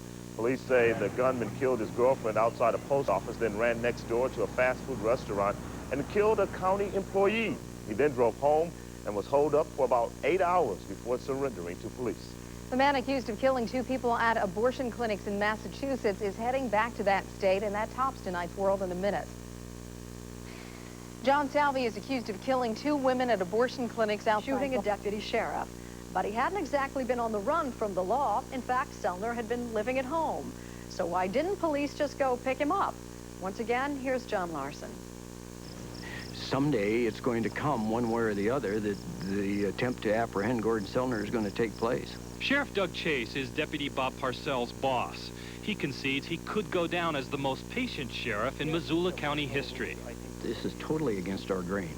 The bad person is out there. The bad person, at least as we see that person, has done a grievous act and should be apprehended. What do you think could happen, worst case, if you went up there to arrest him tomorrow? Lose somebody's life on either side. His family? Could be his family. His wife? His wife, other relatives that are on the property, employee that's on the property. One of your deputies? Certainly one of my deputies. Call it Weaver Fever. Randy, do you have anything you want to say? It was in August of 1992 that the confrontation with white separatist Randy Weaver ended in Weaver's arrest. But not before an 11-day standoff and a gunfight that took the lives of Weaver's wife, his son, and a federal marshal. If I thought the chances were great of a mass suicide, I would never have approved the plan. And in April of 1993, the federal raid on the Branch Davidian compound in Waco, Texas, ended in the fire that killed about 80 people. Those tragic events left authorities reluctant to force a confrontation with an armed fugitive like Gordon Sellner. It's going to be 3 years since the shooting. How long are you willing to wait? Well, I wouldn't tell you that I'm not frustrated about it, but if the right opportunity were to come in another year from now, then I'd wait that long. If he lives another 20 years and dies a natural death up in his home up there, never serves a day of time, will you have upheld the law?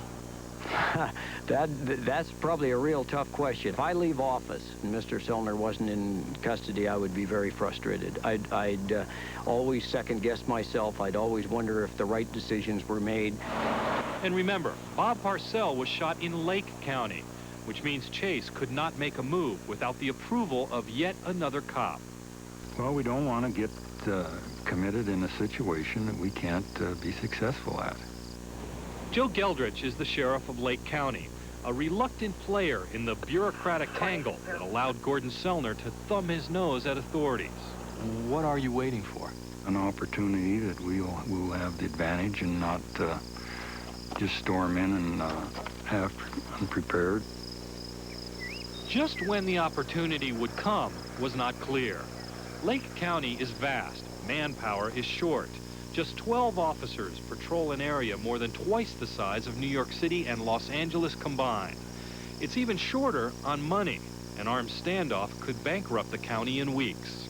There are people in the audience, the Rambos out in the audience, that would say, go in at night, wear night vision goggles, just creep up on the place and wake them up in the middle of a sleep. There are ways. I mean, aren't there ways? And we will find the way. And we have explored dozens of ways. Police considered sneaking up on the Sellner place at night, but said anything could have gone wrong. Even the horses here might have heard them. They thought about cutting off power to the place, but the Sellners are self-sufficient. It would have just been an inconvenience. They even thought about arresting family members as they left the property. But legally, they can't hold them long enough for it to do any good. So in the end, they felt all they could safely do was what they'd done for 3 years. Wait. To this point, the only attempt to get Sellner was negotiation. A month after the shooting, Geldrich proposed that Sellner turn himself in, then be released on reduced bail pending trial. Sellner turned him down flat. Why don't you give yourself up? I can't. Let the courts decide. They won't allow the law to be brought into court. Only what they want brought in there, which is whatever legal statute fits the day. Well, I mean, there'd be a jury, presumably of your peers. No, wrong. My peers are people that know me. They're my peers. No one that knows me would be allowed to be on that jury. They're going to handpick a jury out there, and then I get to choose from extras that I don't even know of or no one else does. That's not a jury of my peers. Well, you can't, it's not a jury by your friends. It's a jury of your peers. No, my peers are people that basically, my neighbors and people that act and think from my own community and know something about me, know my beliefs, my motives. That's my peers. Incidentally, Sellner's friends worried authorities, who feared neighbors might come to Sellner's aid, armed and dangerous, in the event of a standoff. Sellner's family also was armed, although how heavily wasn't clear. But their very presence left authorities reluctant to force a standoff. I know you want the radio. You can't have the radio. Sellner's family members were, in a way, acting as voluntary hostages. Just your presence here endangers your family. I mean, your wife's in danger, your children are in danger. Yeah, that's what we've been told. How do you justify it? I have talked to them. If they would wanted me to leave, I would leave. Obviously, they're going to want you here. They love you. You're their husband and father. There's no way out of this one. You're putting them in danger. Okay, so that's what the system would look at it. But I'm also in a position then, if I'm doing what God wants me to do, then I would receive his help, which is beyond anything. And Gordon Sellner, who carried his assault rifle almost all the time, has come to believe he is beyond the American legal system, claiming he lives only under what he calls God's law. Even before his confrontation with Parcell, he wrote this declaration renouncing his citizenship. Sellner also issued directives from exile, renouncing the state and claiming he has been called by God. And now he uses his own peculiar removal from the American legal system to justify his refusal to pay taxes. That, in turn, led the government to seize some of his property and assess him $341,000 in taxes, penalties, and interest. Ironically, the idea that the government was closing in on Sellner was no longer outrageous. Gordon Sellner had become a wanted man, the principal character in his own self-fulfilling prophecy. I'd like to know what kind of an America this is that we're living in when this kind of things can happen to you for just standing up for your beliefs when we're not harming anyone. Roberta Sellner had become the most loyal soldier in her husband's small army. Why can't they just drop it? They're the ones that started it. Nobody told them to, told Parcell to chase Gordon into the woods. Now, Gordon says he'll fight to the death. What about yourself? I will, too, for what I believe in and for my family, yes. You're prepared to shoot? I'm prepared. But Gordon was unarmed during our stroll. And when we got within a few yards of the main highway, the one Parcell patrols, his tension finally emerged. Normally I would pack a gun, and if I was up this close, I trusted myself this much. But even so, as you can sense, I feel uncomfortable. It's going back yeah, up here without a weapon. That sense of unease was small comfort to Parcell, who found himself limited to merely tacking up wanted posters in the town center. As quickly as they went up, Sellner's supporters took them down, in turn distributing these posters, charging Parcell with attempted murder. God. Come here, son. And so Bob Parcell, whose 9 children nearly lost their dad, waited. Waited and wondered, what will it take for someone to say, let's get him? It seems like nowadays we only go after the people that will allow us to go after them. There's no way to resolve this one without risk. If we want law and order and not anarchy, we're going to have to go in and take a risk and say, look, I know you're going to put up women, kids, and whatever, hide behind skirts, hide behind diapers, but this is still not going to avail you anything. You are going to be brought before justice. What happens if they drive down here tomorrow afternoon, drive up in their cars up to your house and say, Gordon, we got to come and arrest you? I won't be arrested. I've already told them that. I will tell them to leave. And they don't leave? Well, then there's going to be a gunfight. So you shoot them again? Yeah. Is there any chance God might tell Gordon Sellner to give himself up? There's always that possibility. Always. It's, God can change his mind anytime he wants. I assume you don't want to go out in a blaze of glory. No. I'd like to just stay home and retire. You know, basically live my life out and see my grandkids, which I'm sure Bob Purcell would like to do. What about next time? Well, if he doesn't come down after me, there won't be a next time. And if he does? Then there would be a next time. It would either be me or him. And that's pretty much how it was, just a little more than a week ago. When we come back, we'll show you what happened when the showdown finally came. Many sports cars pack a great deal of power.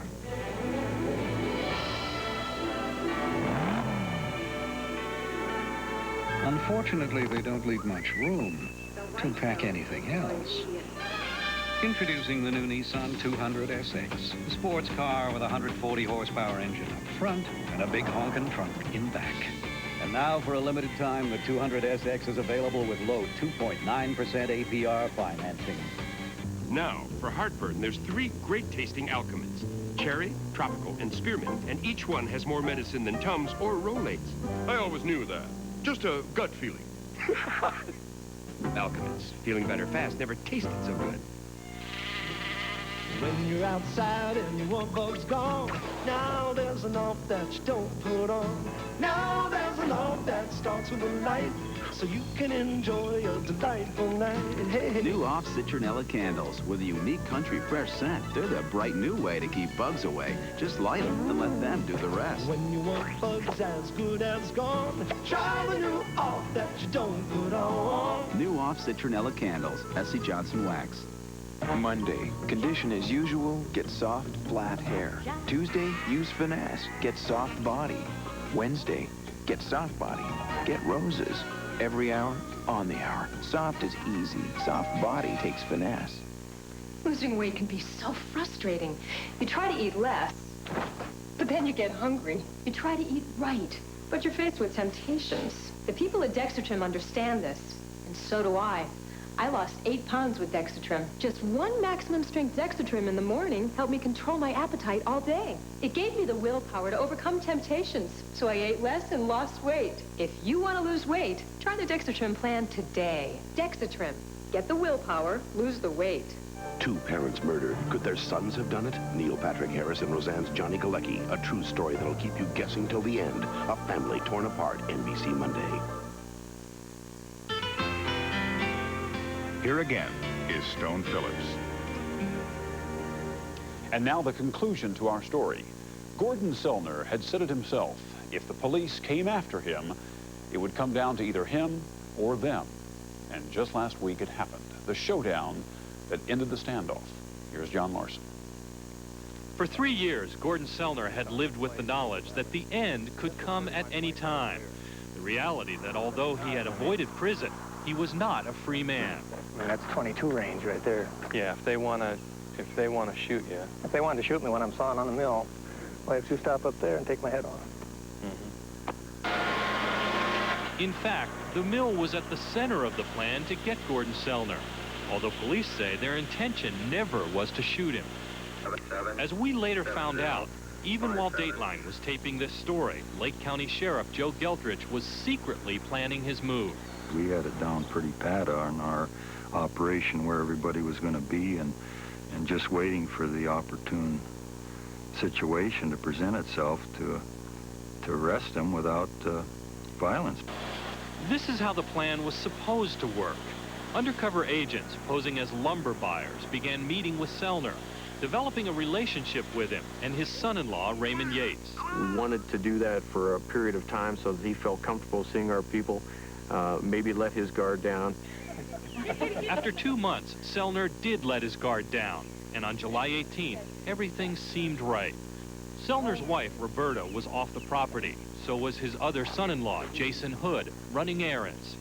We were going to do it till we could get him without a shot being fired, until Gordon pushed it. 19 state and local agents surrounded the property. 3 armed officers slipped into the woods and took their positions. Authorities say they had planned to grab Sellner peacefully as he walked to the mill. This was it.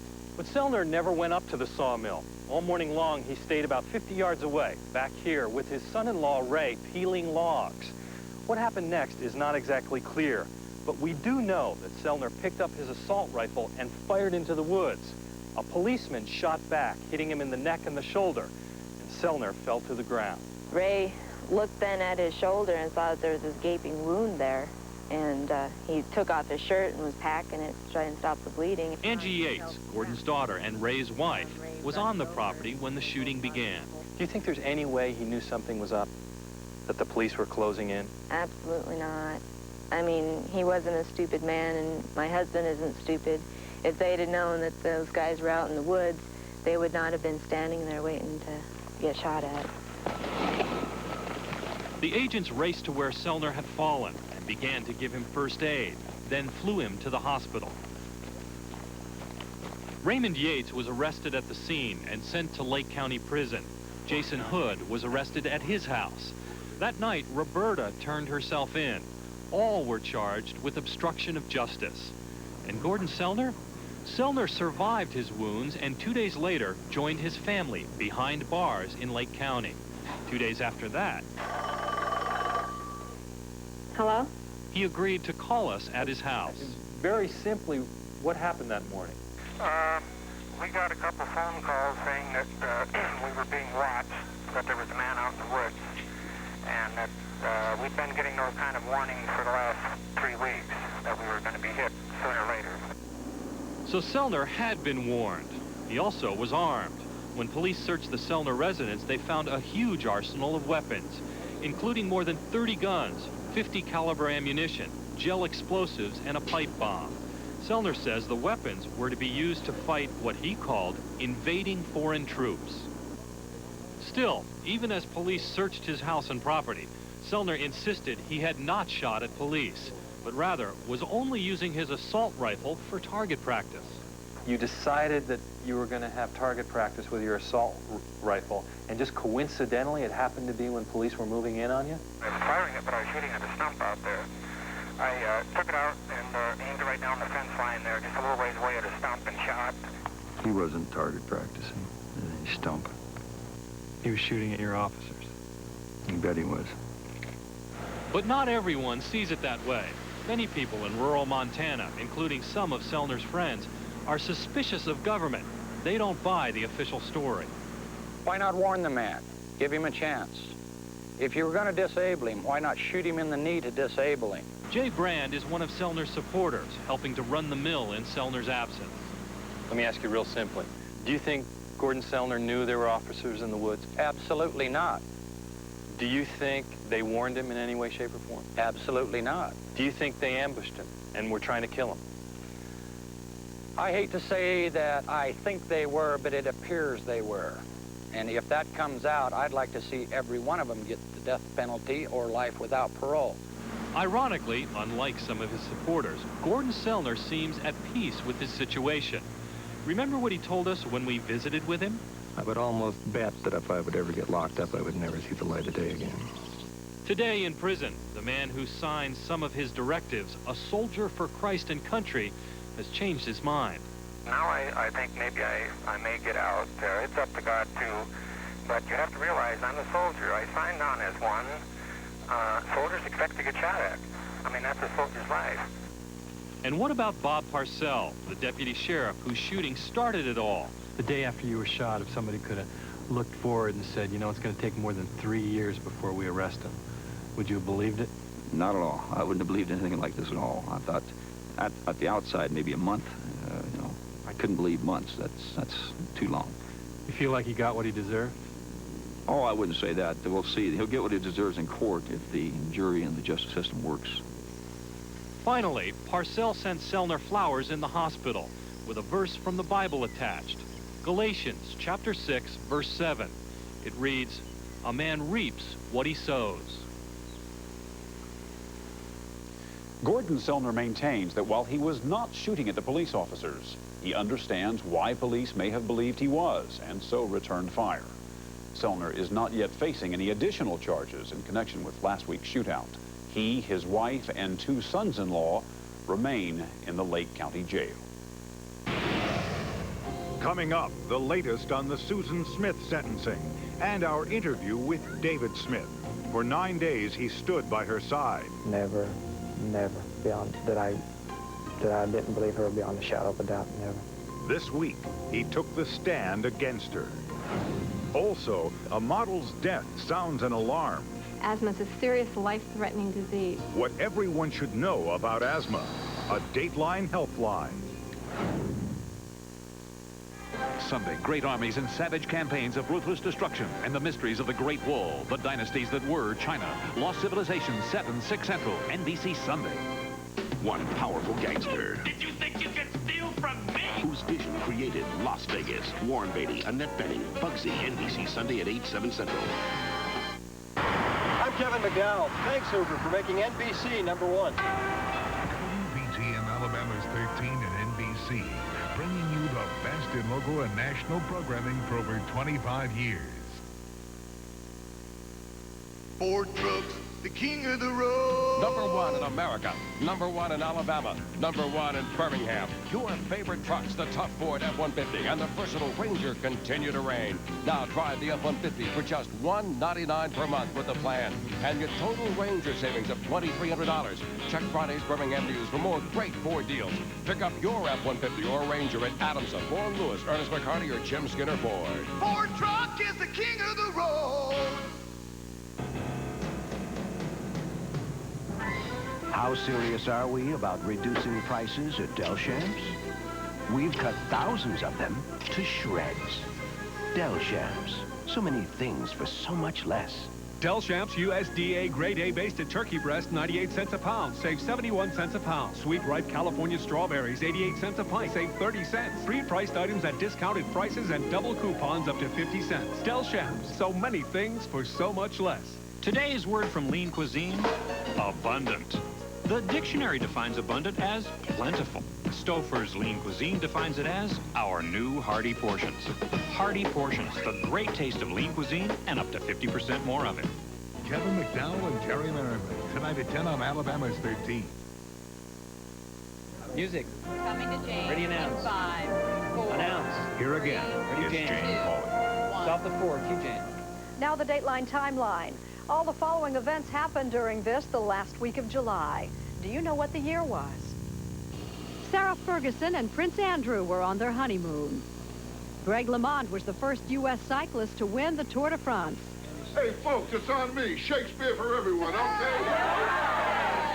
You too, honey. Ooh, I'd like to tame your shrew. Back to School was a top movie.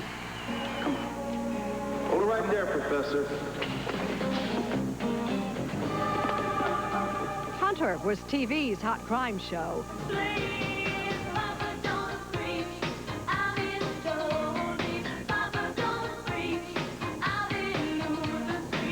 And a new Madonna song hit the charts. All right, what year was it? 1985, 1986, or 1987? The answer when Dateline continues. When I was young, Mom was always making sure I ate right. It wasn't always easy. Well, now we're listening to our doctors and taking better care of our health with Ensure. Ensure is recommended #1 by doctors as a source of complete balanced nutrition. More than a vitamin supplement, Ensure has all the nutrients adults need to help stay healthy, active, be energetic. Drink Ensure as a meal or in between. Ensure. To your health, Mom. To our health. Ensure. Doctors recommend it #1. What do you put on first? Ooh, girl, you look so appealing. I can't believe what you are changing into. Hanes or away panties, more ways to undress up. Just wait till we get our Hanes on you. Floyd, more paste picante sauce. There you go. Floyd, this ain't paste. Well, so what? Paste is made in San Antonio. By folks who know what picante sauce should taste like. Hey, this stuff's made in New York City. New York City? Pick up the original. Pick up the pace. Maybe we were a bit too hard on Floyd. Nah. Staph bacteria can live almost anywhere. Ow! That's why every cut needs Neosporin. Neosporin kills germs and helps cuts heal 4 days faster. Use Neosporin to help heal cuts faster. Can you love too much? No. I love lots of things. I love baseball, my dog. I love Kentucky Fried Chicken. Last night we had original recipe chicken. Yeah, lemon herbs and spices. My mom tells me it's marinated. It's marinated. It makes it taste gooder in every bite. I think you're overthinking it. Maybe we better go have dinner. Yeah! Rediscover original recipe chicken. Now marinated for that same great taste in every bite. Everybody needs a little KFC. Happiness is a dog, man's best friend. As long as you don't make any sudden moves. The Pursuit of Happiness, NBC Tuesdays this fall. Outraged at how much it costs to use your bank, all those fees they charge. How do they get away with it? Why should you have to pay to get your money? Find out what we learned. NBC Nightly News Monday. Happiness is playing catch with your son and watching him develop a really good fastball. The Pursuit of Happiness, NBC Tuesdays this fall.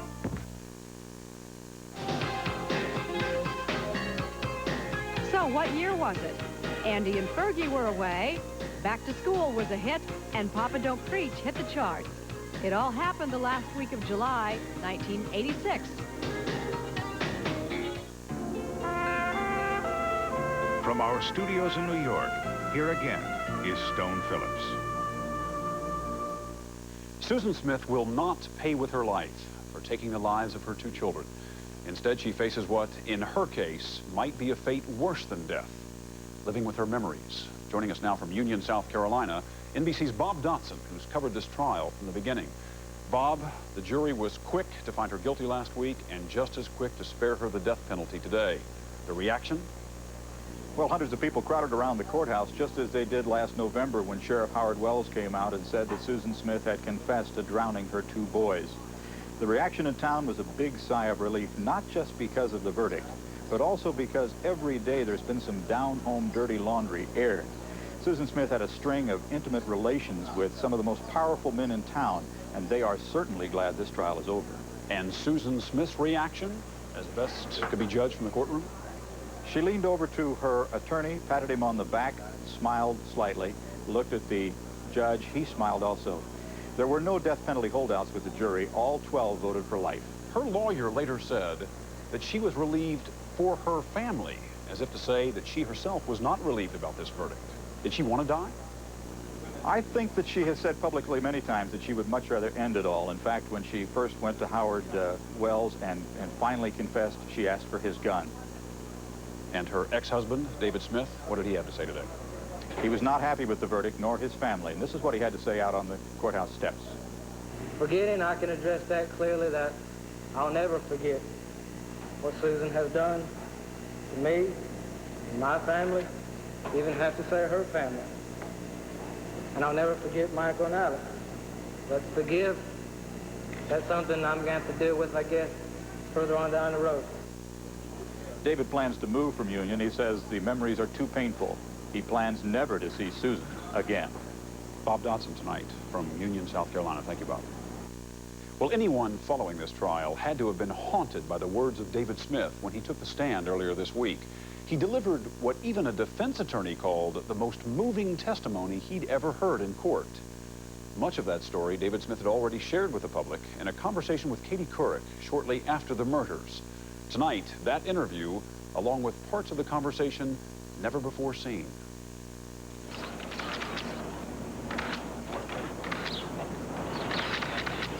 Earlier this week, David Smith arrived at the Union, South Carolina courthouse to take the stand and testify against his ex-wife in front of the jury that, having decided her guilt, has now sentenced her to life in prison.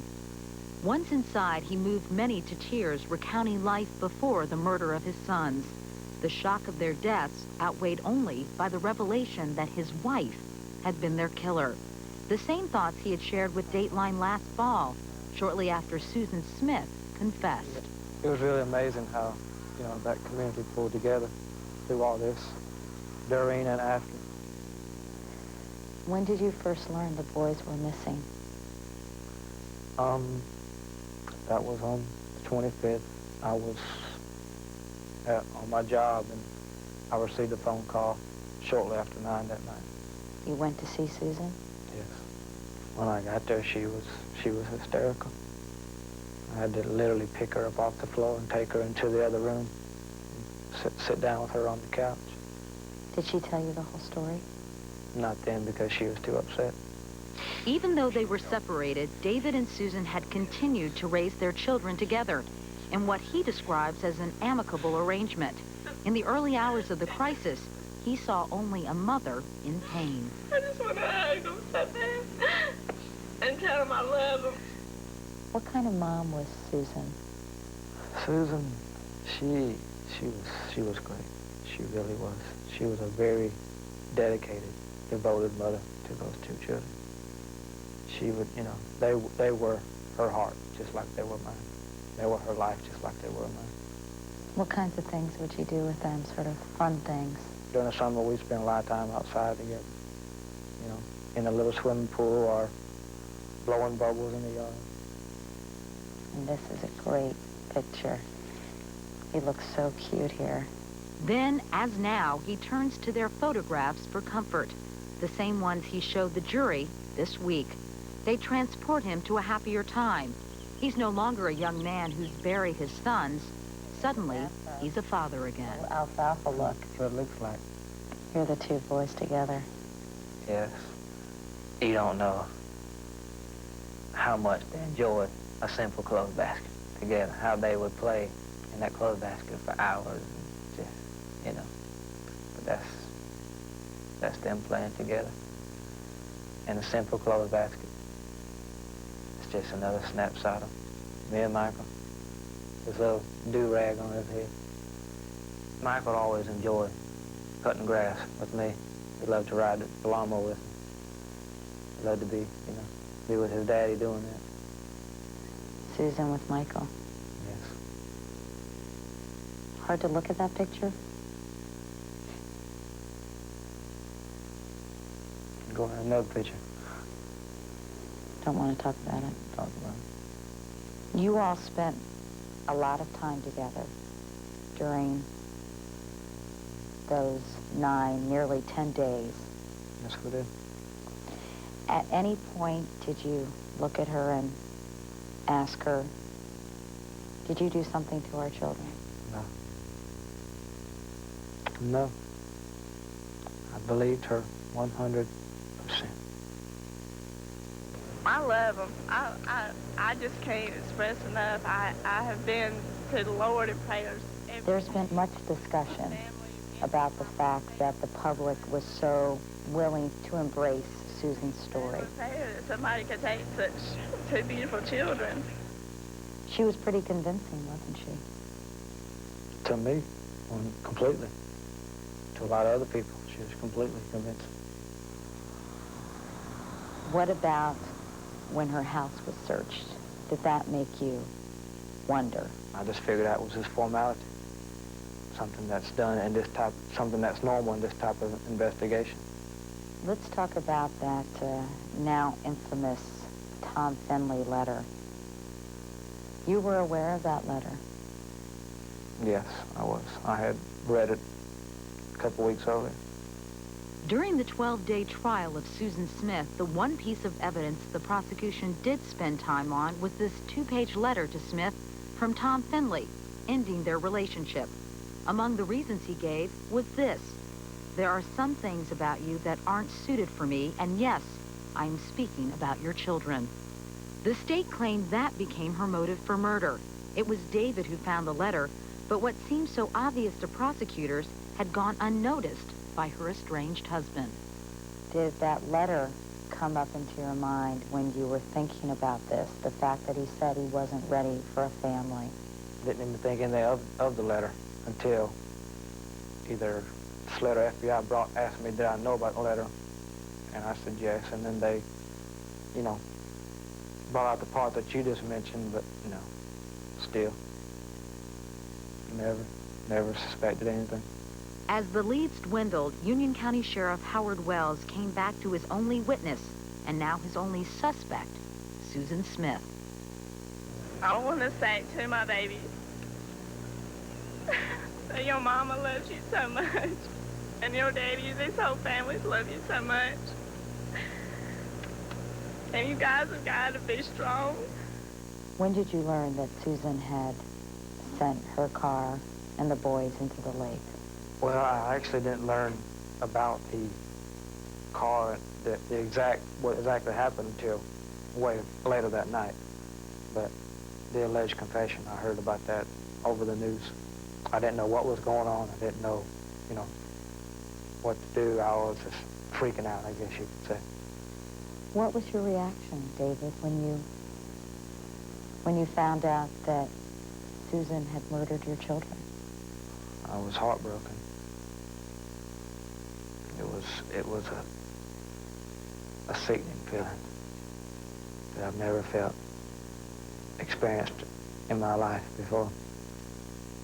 I felt empty. I felt hollow. I felt betrayed. I understand you went back to the lake where the children died. Why did you want to do that? It was something that I just felt that I had to see. I just had to take a look. So many people are so haunted by the image of your precious little boys in their car seats. I can't think about it. And I can only imagine what it's like for you. Thoughts like that do into my mind, but if I'm gonna make it, if I'm gonna make it, I have to go back to good thoughts. Instead, he remembers Sunday, October 23rd, a story that on Tuesday brought tears to the courtroom. The last time that I saw them goes to my mind. Every day. And it's tough. But it's good to be able to look back on that and be able to smile. What did you do with them that day? And we just played as we always do, play on the floor, on the couch, you know, just running back and forth. Had some wooden blocks that we, you know, that they had in our apartment, and me and Michael would build them up. Alex loved to just knock them down. You know, he got it to realize that.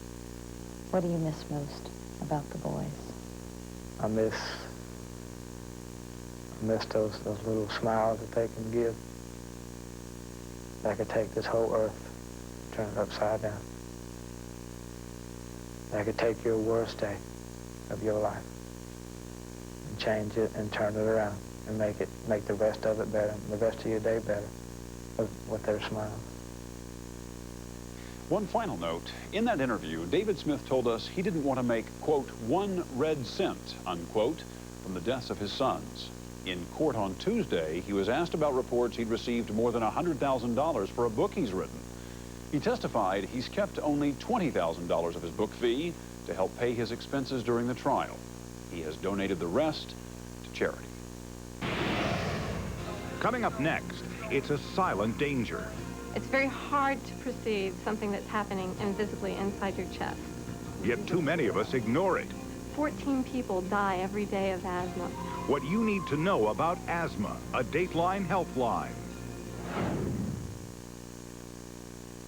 Next, as three of his own fight for their lives, one cop becomes the accused. You want me to investigate Giardello? The only way to clear his name is to find the man who pulled the trigger. Bang, bang, bang! Is that what you did? You're lying! Homicide. NBC next.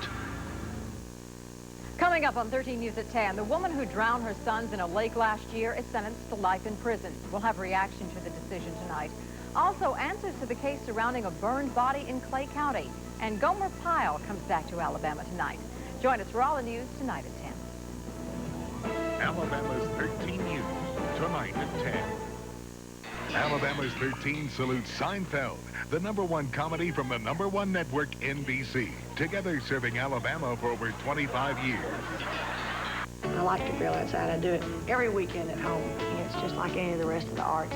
I have a great big old smoker. I probably get about 150 pieces of chicken on there. I think if you start out with the best ingredients, you have the best finished product.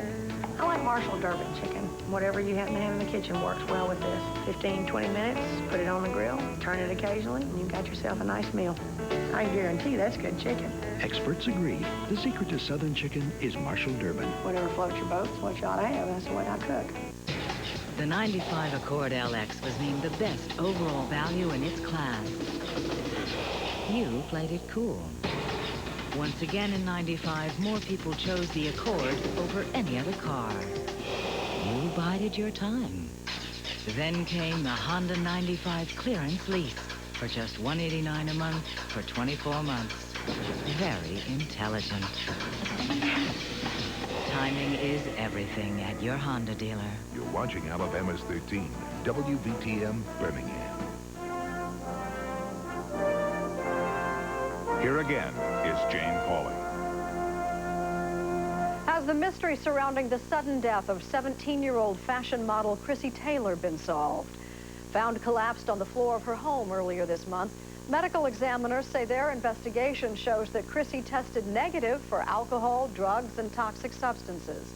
The cause of her death is listed as bronchial asthma. To many, her untimely passing is a painful reminder of just how misunderstood and how deadly asthma can be. Len Cannon has this Dateline Health Line.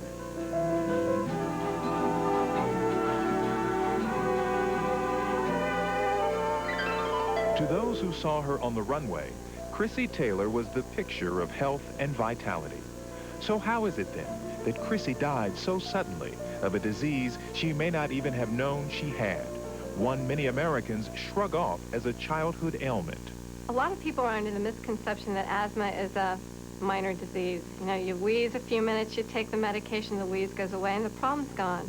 This is our mailing list. Nancy Sander heads a health advocacy group, Mothers of Asthmatics. We have people who do not understand that asthma is a serious, life-threatening disease. Even mild asthma can kill. Some go as far as calling asthma a silent killer. Its reputation is well earned. 14 people die every day of asthma-related complications, and the scary part is it's on the rise. But asthma, doctors say, can be controlled if you recognize the symptoms. That can be wheezing or shortness of breath with exercise, or in some cases even with very mild exertion, like walking a flight of stairs.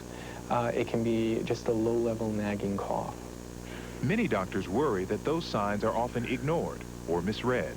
It's not uncommon to see someone in your office where, as you go through their history, you get the feeling that it should have been recognized 2 or 3 years ago that this was asthma. Not consulting doctors and self-diagnosing is a chronic problem, and many patients get by with it, and many disorders can be treated without seeing physicians. Asthma is not one of them. That's because the underlying problem of asthma is invisible. It's not the symptoms, coughing or wheezing, that are so dangerous, but the inflammation of your airways. In acute asthma attacks, airways get inflamed, irritated, and full of mucus. The muscles around the airways also constrict, making it difficult to get enough oxygen in the blood. And when your heart and brain don't get enough oxygen, the results can be fatal. Asthma is particularly dangerous to children. It can even occur in kids less than a year old. Their airways are smaller. Their chests are smaller. They have smaller lungs. Obstruction of an airway that is pencil size in diameter is going to very rapidly lead to respiratory failure. And if you have older children or teenagers, it's important to make sure they take the disease seriously. Educating kids on how to deal with their asthma, experts say, is key. If you have poor vision, you don't forget to put your glasses on. Okay? If you have a broken foot, you don't forget to carry your crutches. If you have asthma and you understand the severity of the disease, you are never without your inhaler. Inhalers that are prescribed by doctors treat asthma by relieving breathing problems and reducing inflammation, and can be very effective. And something else you might not know. Sudden fatal attacks are not common. Asthma rarely sneaks up on you. It usually happens gradually. To suddenly wake up in the middle of the night dying from an asthma attack with no previous history is extremely uncommon. Asthma can, in fact, run in families and can develop at any age. And although it's not curable, it's controllable, as long as you know what to look for and consult a doctor. In the 90s, I don't think anybody should die of asthma. Asthma is on the rise in this country. According to the National Institutes of Health, an estimated 12.5 million Americans suffer from the disease. 4 million of them are children. In fact, asthma is the leading cause of school absenteeism.